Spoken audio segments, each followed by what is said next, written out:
Hey, how's it going? I'm IlaGolden and welcome to my vlog.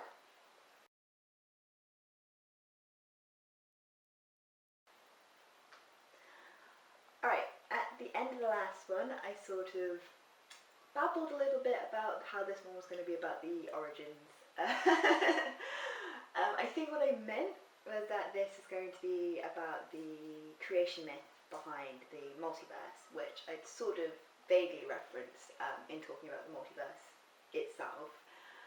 So it's very much going to be concentrating on the mistresses and the reckoner, which is a subject I definitely said that I wanted to do in full and give them their due.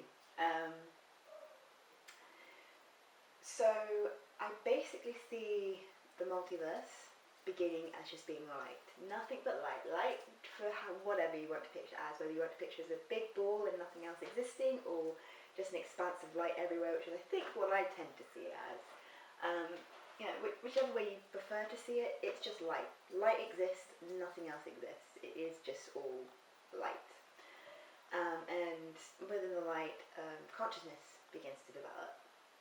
And that consciousness goes on to form into the first mistress of light, the first being in existence.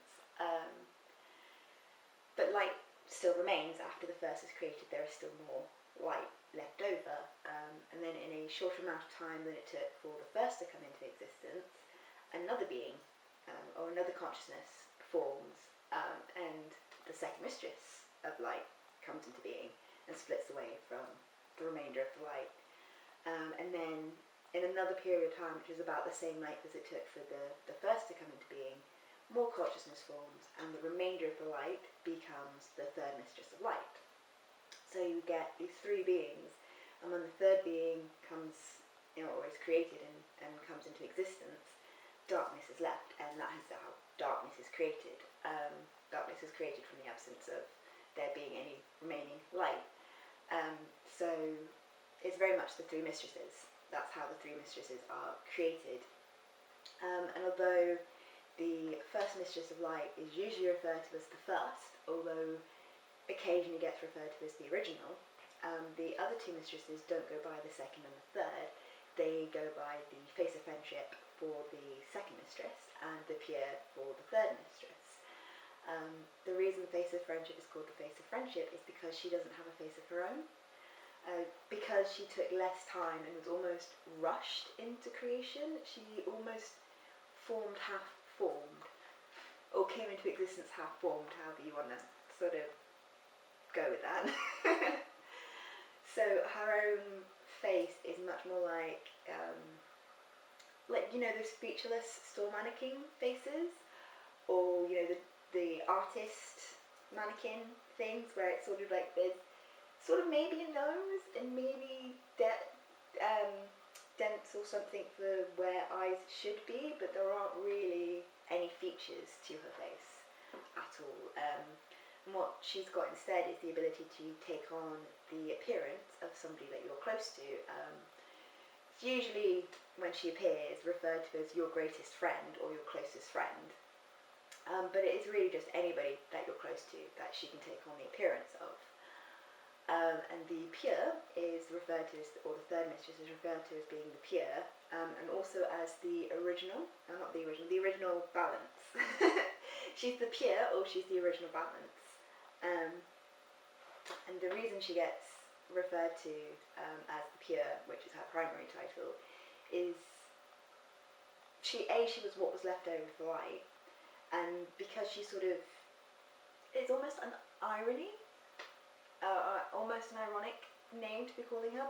The original balance is probably the better title for her, because she created the darkness, it is believed that she does have some darkness within her, that she's not pure, she's not just light, she's light mixed with a little bit of darkness. She's light that created darkness, therefore she's not 100% pure, but she is very balanced.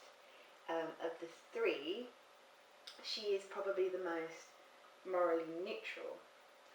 She's the one who is capable of the greatest acts of kindness and the greatest acts of goodness, and also the greatest acts of cruelty and the greatest acts of evil, because she has both, the capacity for both very much in her, whereas the other two mistresses, although they can do things which are both good and evil,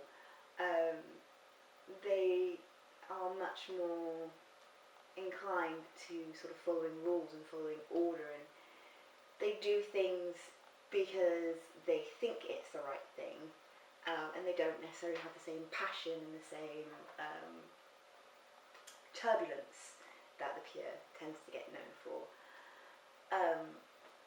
I very much, whenever I've written with them, and whenever I've used them in new stories, have always gone from basically how they are now in our time period, or within 20 or 30 years of our time period, so modern day.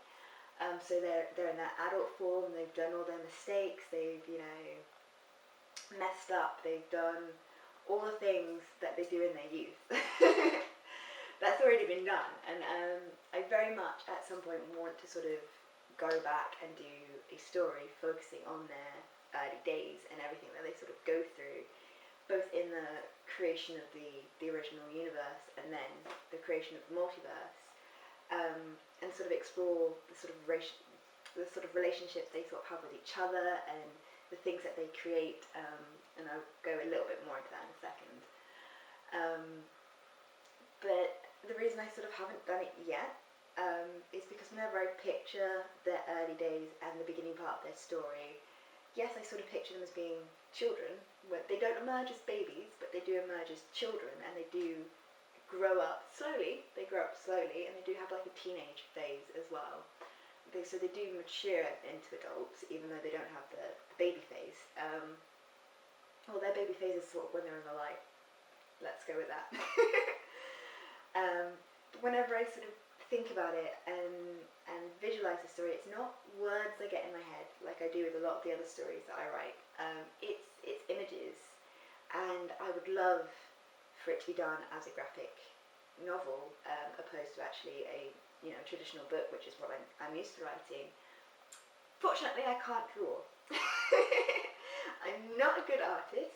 I don't think anybody would want to argue that I was a good artist if they ever saw anything that I've ever scribbled. So unless I reach a point where I'm well known enough and well respected enough that a graphic artist comes along and goes, you know what, I watched that vlog you did about the mistresses, and I think I'm the person who might be able to help you get it into a graphic novel format, let's go with this. Or I take art classes and become a genius. Not necessarily a genius. I take art classes and become a good artist. That I think is the only way that their origin story is going to get the fullness that it deserves. Elsewise, it's just being told like this, either via my characters or via me. By me explaining it to people. Which I don't think does their story justice, because there's a lot of depth and there's a lot of subtlety and nuances to each of their individual characters. It's like during the period of time between the first coming into creation and the Face of Friendship coming into creation, the first uses some of her abilities to basically create friends for herself, but they're also a part of her, and it does affect her mental state, and it is something that is referenced in later books, but it'd be interesting to sort of delve into that and show actually what it was like for this young child being so isolated and literally making herself friends and learning that's something that she can do, and maybe not necessarily being 100% aware of it the first couple of times she does it, and then learning what she's capable of.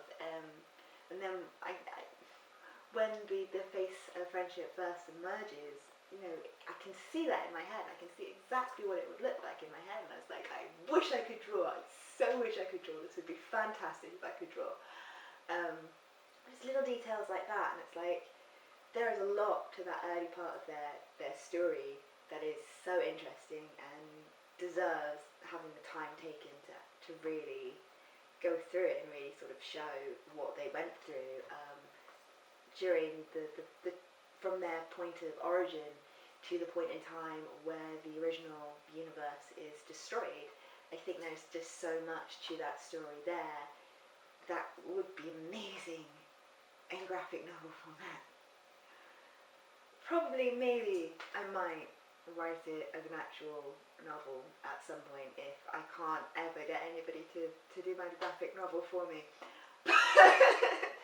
But I just feel like it would be so much better in graphic novel format. I think there is something to the visual of all of it that, although I could get across on the page, because it's only ever really appeared to me in picture format, and the words never really sort of come for it, for me, it feels like it'd be done more justice in that way. Anyway, enough on that for a second. So we've got to the point where we've got the three mistresses, and what's left behind is the darkness. Now, mistresses, though they're little kiddies at this point,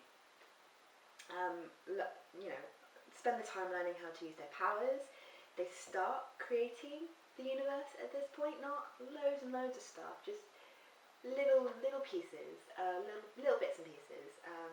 So as they're sort of moving from like their childhood into their very early teens, they basically just create the bare necessities that they feel like they need, and they don't create anything of majorly importance until they sort of reach, until the pure reaches her early teens, or the equivalent of her early teens.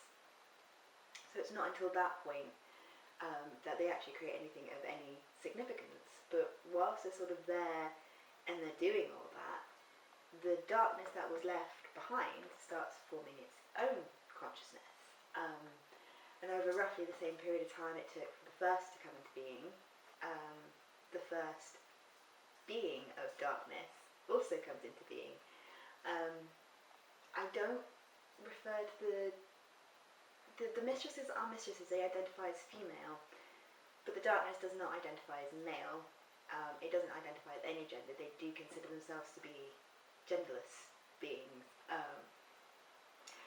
Originally, when I first sort of conceived them, they were male, to sort of as a counterpoint to the mistresses, but as it sort of went on and as they sort of developed as their own characters, I kind of realised that actually no, they are genderless, that is how they are, that is what they are, and I should respect that is just how it is with them.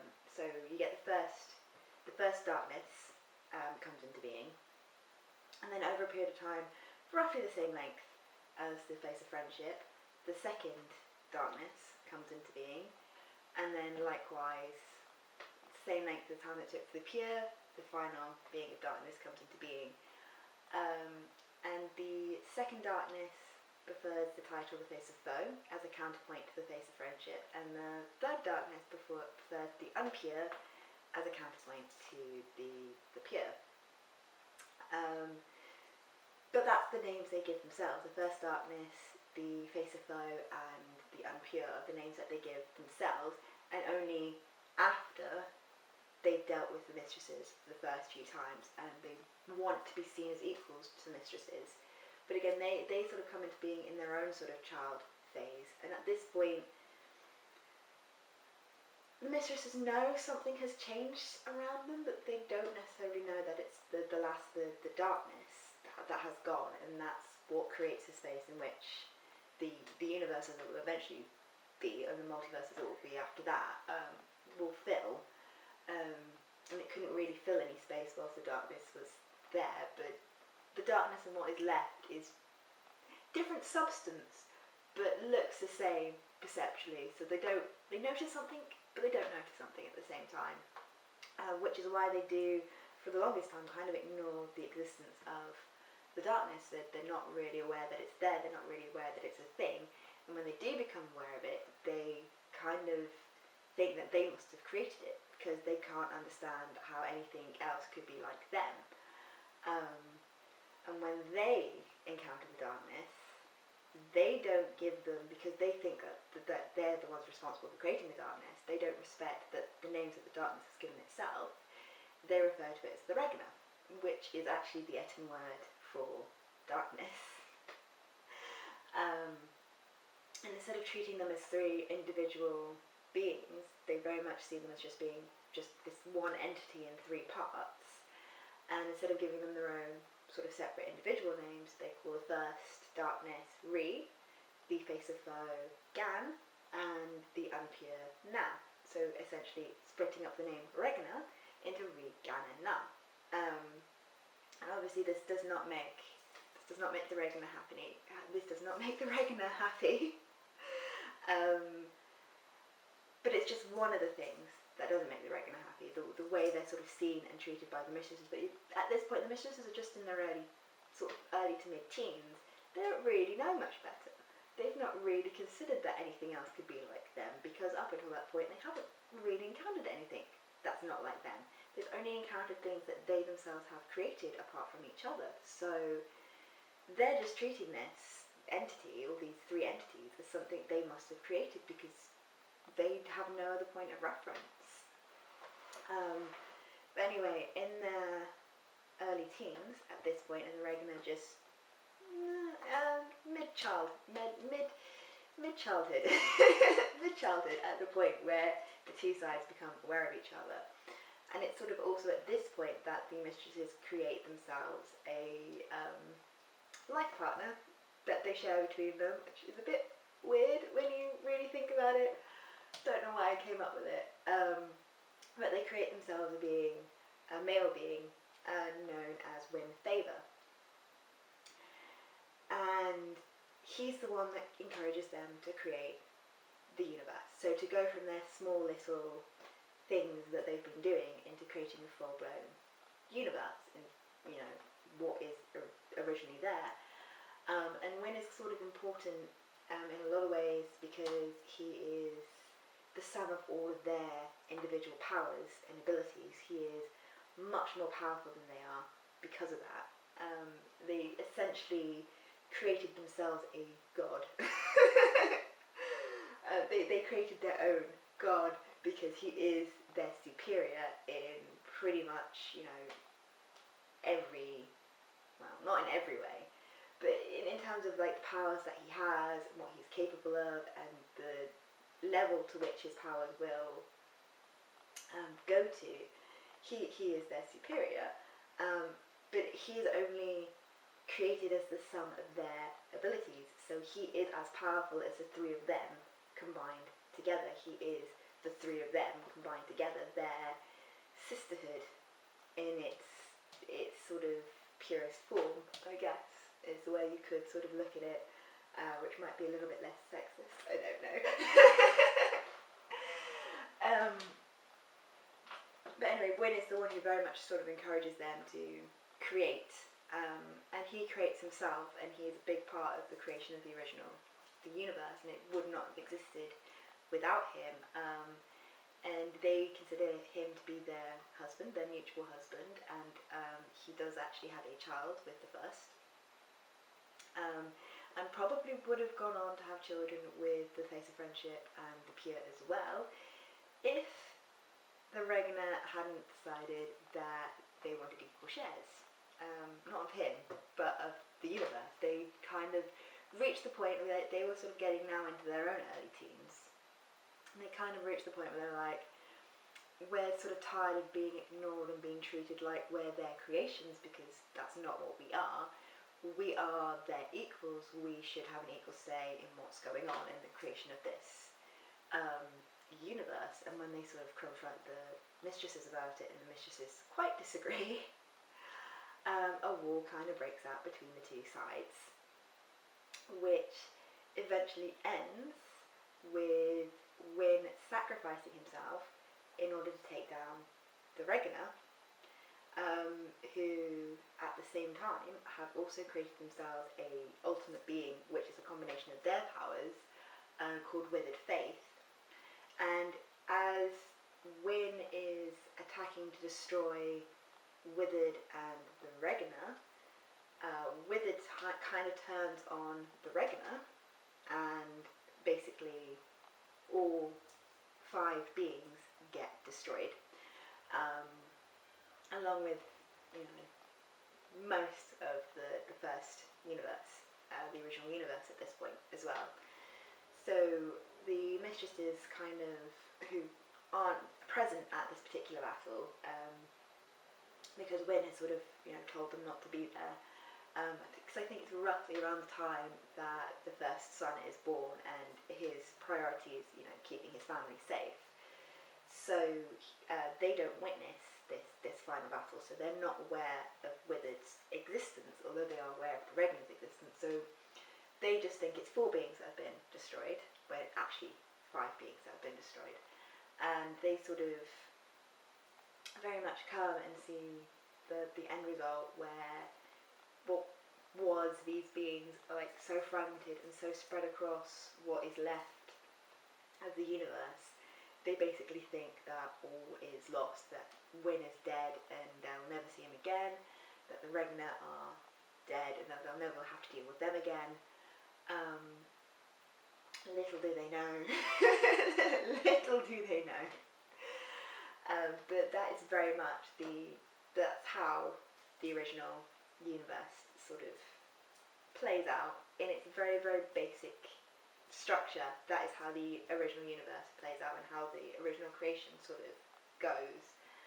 And it's from that wreckage, after many years of just being depressed and just living within and being in charge of what's left of the original universe, and during which time obviously the first son is growing up, and it's from seeing him grow up and seeing how much like his father he is, that the mistresses are finally encouraged to start creating again, and they create the multiverse, with the idea being that it's much harder to completely destroy something that is vast and complicated than it was to destroy something that was as essentially as simple as what they originally created.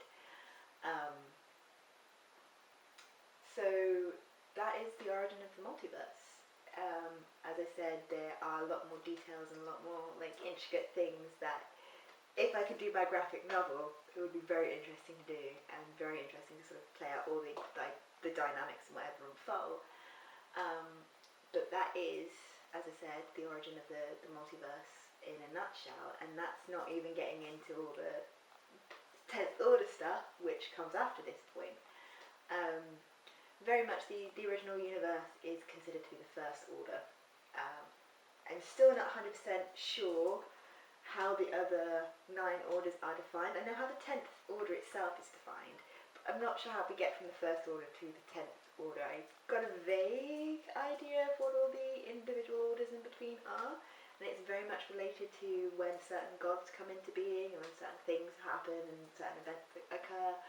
But other than that, it's very much, that's the First Order is the original universe and everything that goes on between the mistresses and the Regna, and the destruction of the original universe, and then the creation, or the beginning of the creation of the multiverse, is the start of the Second Order. And that is when,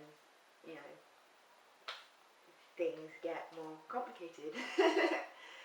But for now, as I said, this is just going to be the origins, and that, I believe, is the origins. That is the origins of the multiverse. That is how we go from singular to multiverse. That's a little bit of a taster of the mistresses and the Regna.